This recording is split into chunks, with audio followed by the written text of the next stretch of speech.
But let's take a moment, Sasha Kerbel, Yes. and talk about you.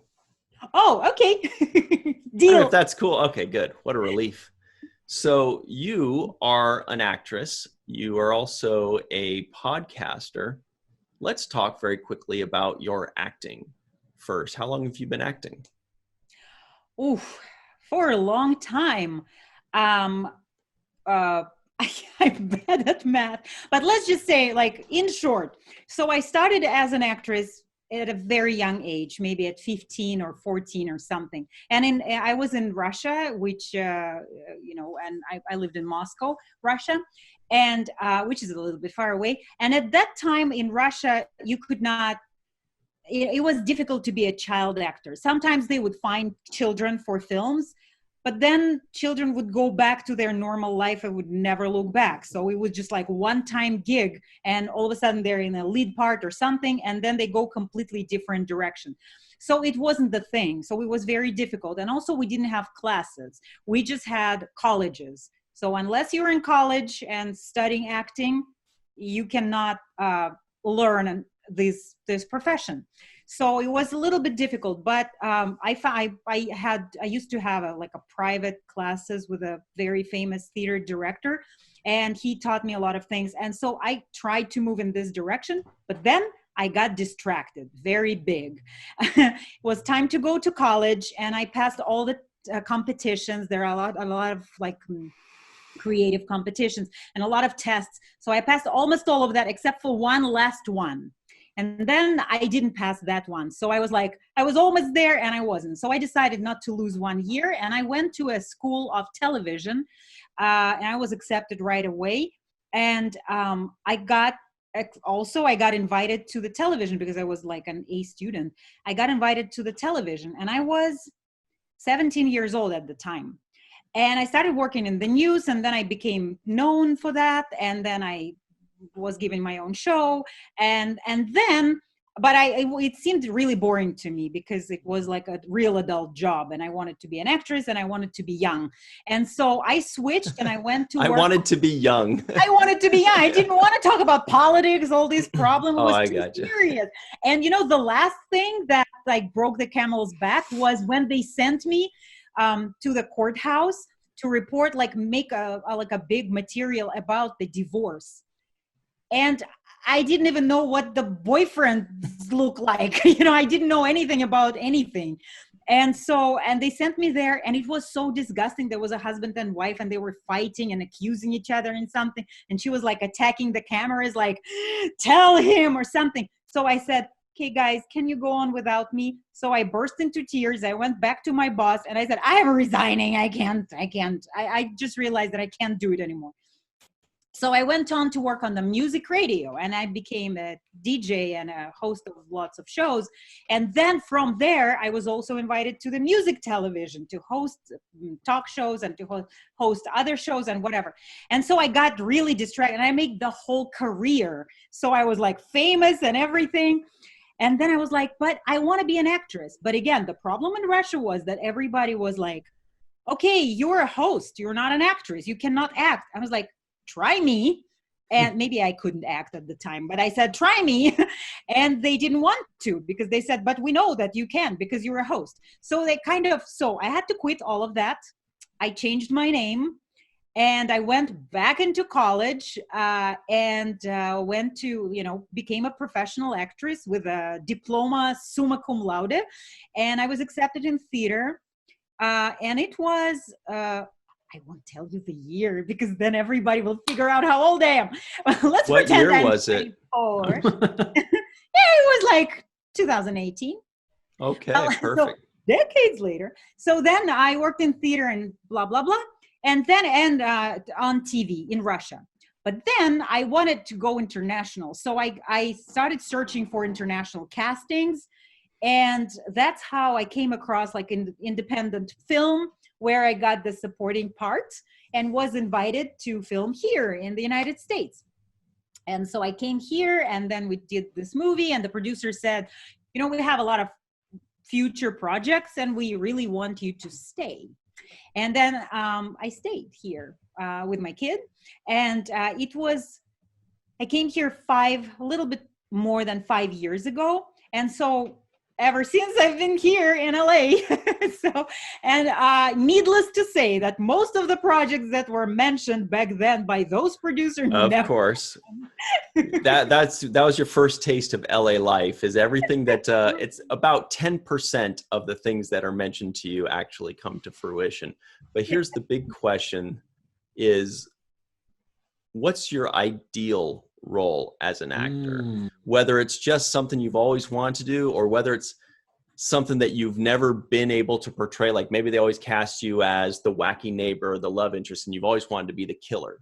Or if you always wanted to be an elf in Lord of the Rings, join the club. I absolutely do. That's actually my dream role.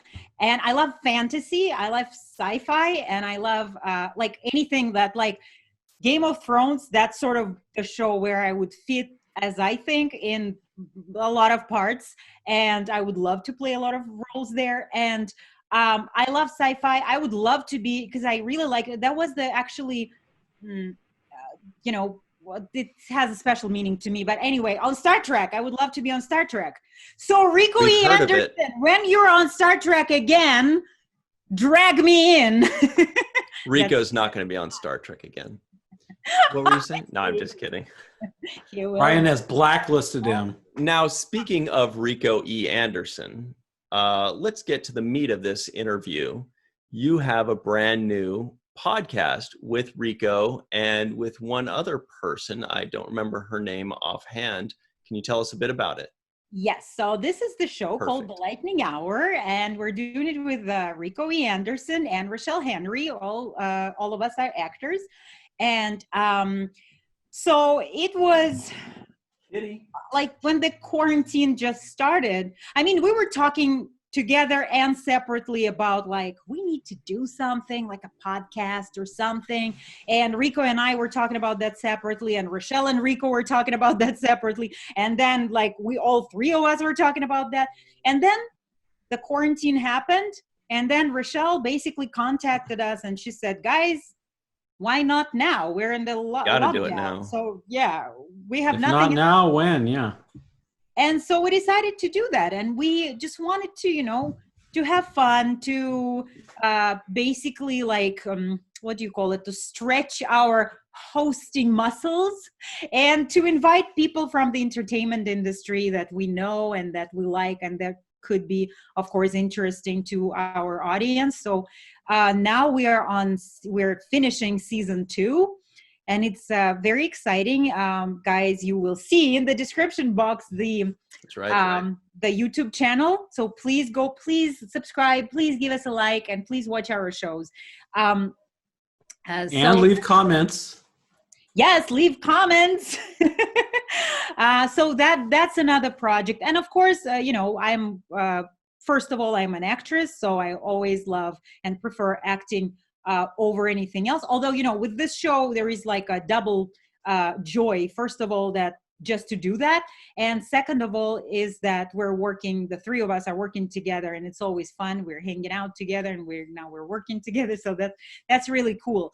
And but also, as an actress, I have some plans and a lot of ambitions, and those roles that you mentioned that I would like to play. You know, I wanted to say that I normally in theater and in Russia, you know, I've been cast as a villain a lot, and I've been cast as a queen. I constantly played like royalties and villains, and I am so okay with that.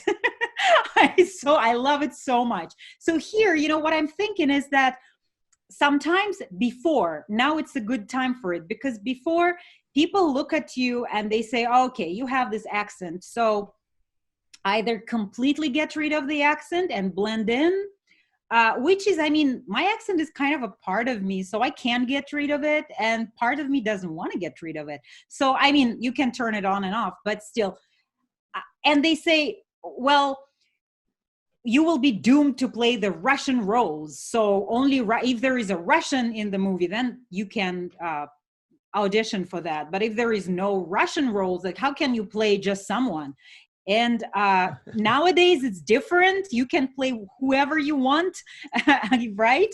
And the people do not assume anymore and put you in certain boxes. So, anything that has this exotic flavor. And for instance, Ryan and Michael, Yes. probably you too, right? You guys, you're sci-fi professionals. So just tell me, I would be a perfect alien, right? For sci-fi, I would be perfect with my accent.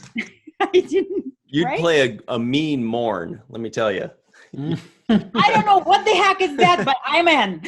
That's a Star Trek joke. Yeah. Oh, tell me. I'm so bad at Star Trek. He's a Lurian, obviously, and he frequents Quark's bar. Yeah. Played by Mark Allen Shepard. Two stomachs. Yeah. And before we saw you today, Michael saw a Morn meme that he said it was funny. It didn't sound funny, but I guess it's one of those had to be there things. You have to see it. But final question before we move on is about the lightning hour.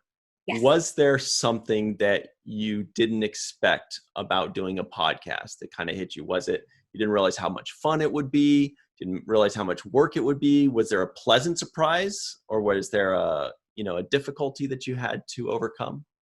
Right. Now the biggest difficulty for us right now, as we are coming to season 3, is our schedules, because some things start reopening, and all 3 of us, and we have guests also. So we were just, basically all available.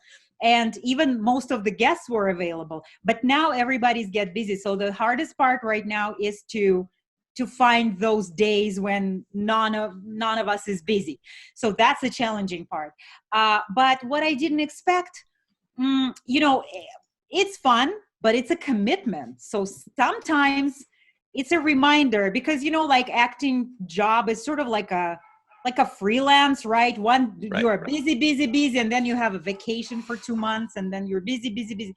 And so with this, we have a commitment. Every week we have to go and interview someone, and then we pre-record it, but so it makes it easier, but it's a commitment. So my respect to everyone who's doing podcasts grew dramatically, because it's not a joke. It's not just like I want to do it and then I don't want to do it. You already have responsibility, because there is an audience. It might be very big or it might be very small, but they are still your audience, and they expect you to deliver. So you cannot disappoint your audience.